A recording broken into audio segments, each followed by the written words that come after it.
Yes, this is a large Seiko box, the largest I've ever had, so I'm quite excited to open it up. In here is one of the trio of Seiko's 55th anniversary Divers Watch re-editions. This is the 1965 Divers recreation, a new version of the 62 Mars diver. You might recognize the shape of the SLA017 that came some years back. This is SLA037. Some stories here. Background, lovely box. In here you have some instructions, warranty, but you want me to take this out, don't you?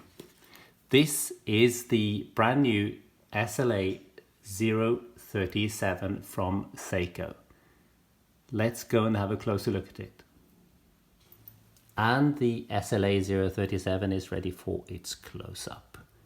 It comes on this lovely greyish blue tropic strap. It's silicone, very comfortable, though it is very, very long in the usual Seiko fashion, because obviously this is meant to go around a diver's wetsuit. Not that many of us will go diving with this, but that's why it's extra long. For me, I've got puny wrists.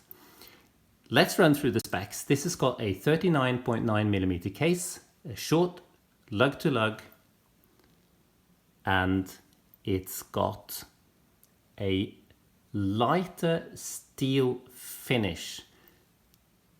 You might think you're seeing things, but this is actually Seiko's new proprietary steel alloy called Ever Brilliant Steel. This is, for all intents and purposes, a Seiko, but really a Grand Seiko. This is one of a limited edition of only 1,100 pieces. The case is made and finished in the Grand Seiko studio. The movement is a high beat Grand Seiko 8L55 movement.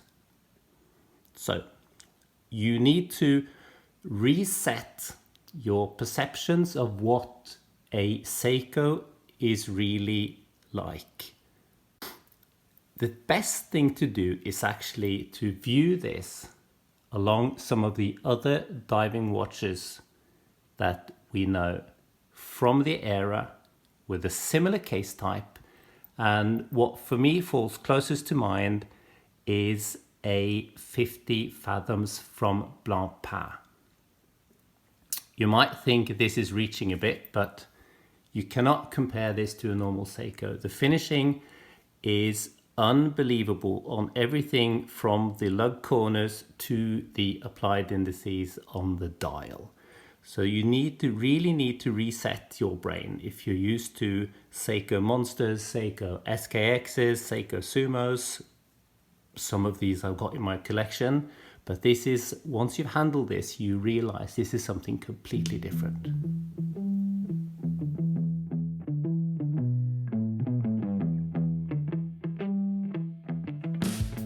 Yes, it's chunky with its 14.7mm, like a proper diver's watch should be, because obviously it's got a 200-meter water resistance. It's got the box style sapphire crystal, keeping with the 60s vibe, and it sits very comfortable on the wrist with its 1mm sub 40 diameter and that short lug to lug.